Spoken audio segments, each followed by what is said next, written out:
Hello students, कैसे हैं आप सब लोग। स्वागत है आप सभी लोगों का हमारे इस यूट्यूब चैनल में। इसका नाम है बन सर।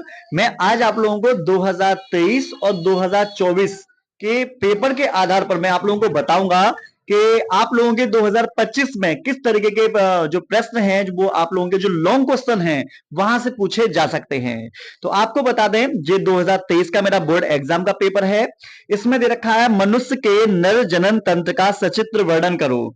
तो पेपर में नर जनन तंत्र नहीं आएगा, अब आपसे आएगा मादा जनन तंत्र से संबंधित बातें। तो नर जनन तंत्र नहीं याद करना, मादा जनन तंत्र का सचित्र वर्णन आप लोगों को करना होगा। अंड जनन का संक्षिप्त में चित्र सहित वर्णन आप लोगों को ये करना होगा। इनकी आने की संभावना आपकी बहुत ज्यादा होगी, ठीक है। उसके बाद में है आप लोगों का इसमें प्लेसेंटा निर्माण है, ठीक है। प्लेसेंटा निर्माण मतलब अपराध से संबंधित बात पूछी गई है। तो आपको इससे संबंधित रेड डाटा बुक दे रखा है। तो रेड डाटा बुक अब नहीं आएगा, अब आपसे पूछा जा सकता है जीवों में संरक्षण कैसे किया जाता है। एक तो ये आ सकता है आपका पेपर में, ठीक है। अगला प्रश्न है जैव विविधता क्या है, इसके संरक्षण पर एक टिप्पणी करो, ठीक है। इसके अलावा अब आपसे आ सकता है जैव विविधता क्या है, इसकी क्षति के कारण बताओ। ये पेपर में आने की संभावना ज्यादा रहेगी, ठीक है। जिसमें सह विलुप्तता के बारे में, अति दोहन के बारे में, आवासीय क्षति तथा विखंडन के बारे में बातें ज्यादा बताई जाती हैं, ठीक है। अगला दे रखा है अनुवांशिक कूट पर एक निबंध लिखो। तो अनुवांशिक कूट पहले भी इंपोर्टेंट था और अभी भी मैं बोलूंगा 2025 के लिए भी इंपोर्टेंट है। इसके अलावा डीएनए का दोहरा कुंडित मॉडल का सचित्र वर्णन पेपर में ये भी आने की संभावना है। हर्षे तथा चेस ने डीएनए अनुवांशिक पदार्थ है सिद्ध किया, ये भी आने की पूरी पूरी संभावना है। उसके साथ साथ में ये दोनों हाँ, इनकी आने की संभावना ज्यादा है। तो आप इनकी प्रैक्टिस भी आप करके जाइएगा। उसके साथ साथ में आपको बता दें, इससे अगर जेनेटिक्स की बात करूं तो ग्रेगर जॉन मेंडल का जो तीसरा नियम है, स्वतंत्र अपव्यूहन का नियम, ठीक है, वो आने की संभावना ज्यादा है। उसके अलावा आपका पेपर में मनुष्य में लिंग निर्धारण कैसे होता है यह आ सकता है। वर्णांत तथा हीमोफीलिया, ठीक है, लिंग संलग्न रोग जो होते हैं उनकी वंशागति, पेपर में इनकी आने की संभावना सबसे ज्यादा है। अगला है मानव कल्याण में सूक्ष्म जीवों की भूमिका पर एक निबंध लिखिए, ठीक है। तो आपकी अब क्या आ सकता है, आपका अब आ सकता है कि पेपर में कि बायोगैस संयंत्र का सचित्र वर्णन करो, ये आ सकता है, ठीक है। या इसके अलावा आपका वो आ सकता है कि कृषि के क्षेत्र में या औद्योगिक क्षेत्र में सूक्ष्म जीवों का क्या उपयोग होता है, ठीक है। अगला है जैव प्रौद्योगिकी क्या है, इसके विभिन्न उपयोगों का वर्णन करो।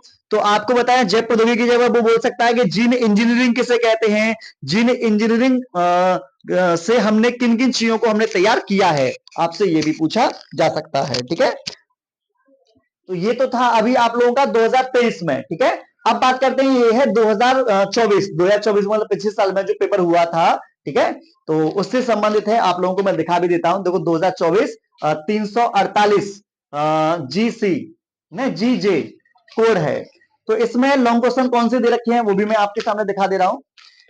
कृषि में जैव प्रौद्योगिकी के महत्व पर एक निबंध लिखो, ठीक है। इसमें बीटी कपास वगैरह आ जाते हैं, अनुवांशिक रूपांतरित फसल की लाभ और हानियां जो होती हैं वो आ जाते हैं।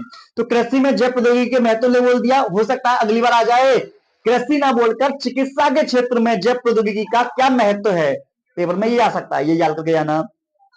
पॉलीमरेज श्रृंखला अभिक्रिया का आरेखीय निरूपण के साथ वर्णन करो। तो इसको पीसीआर बोलते हैं। इस बार मान लो पीसीआर आ गया तो हो सकता है पीसीआर वो बायोरिएक्टर बना आप लोगों को दे सकता है, ये भी आप ध्यान रखना, ठीक है। मानव में इंसुलिन का निर्माण कैसे होता है उसका सचित्र वर्णन भी पेपर में आ सकता है। बायोगैस संयंत्र का सचित्र वर्णन इसमें दे रखा है। कैंसर क्या है, कैंसर के कारण तथा उपचार का वर्णन कीजिए। तो इसमें कैंसर है, हो सकता है तुम्हारे वाले में एड्स वाला आ जाए, एड्स ना आए तो मलेरिया वाला आ सकता है, मलेरिया नहीं है तो हाथी पांव हो गया या अमीबिया पेचिस हो गई, इनकी आने की संभावना भी ज्यादा रहती है। मानव विकास पर एक निबंध लिखो। विकास, तो आपको बता दें विकास से संबंधित आपसे आ सकता है कि जैव विकास किसे कहते हैं, समझ लो। पीछे की जो वॉइस है ट्रेन वगैरह की उसे इग्नोर करना, प्रश्न पर ध्यान देना बस। तो जैव विकास किसे कहते हैं, जैव विकास के पक्ष में तीन प्रमाणों को स्पष्ट करो, ये भी आ सकता है, जिसमें समजातता, समरूपता, है ना, अवशेषी अंग या फिर जीवाश्म वगैरह हो गए, है ना, ये सभी चीजें पूछ ली जाती हैं। ठीक है, तो इस तरीके से ये वाले क्वेश्चन है। एक प्रश्न और दिखाता हूं मैं, जो 2024 का ही पेपर है, उसको मैं और डिस्कस करता हूं आपसे, है ना। ये भी 2024 का है, लेकिन इसका कोड अलग है, जीएम कोड है इसका, है ना। दिखाते हैं।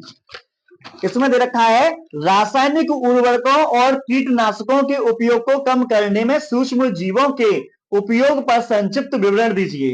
तो ये बहुत ज्यादा इंपोर्टेंट है, इसको भी आप कर लेना। ये इंपोर्टेंट है, जैव उर्वरक वाला ये इंपोर्टेंट है, तो इसलिए मैं बोलूंगा इसे कर लो। मानव कल्याण में जैव प्रौद्योगिकी के योगदान में संक्षिप्त में उल्लेख कीजिए।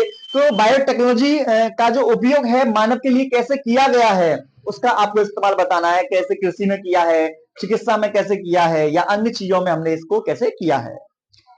इंपोर्टेंट है, ये करके जाना।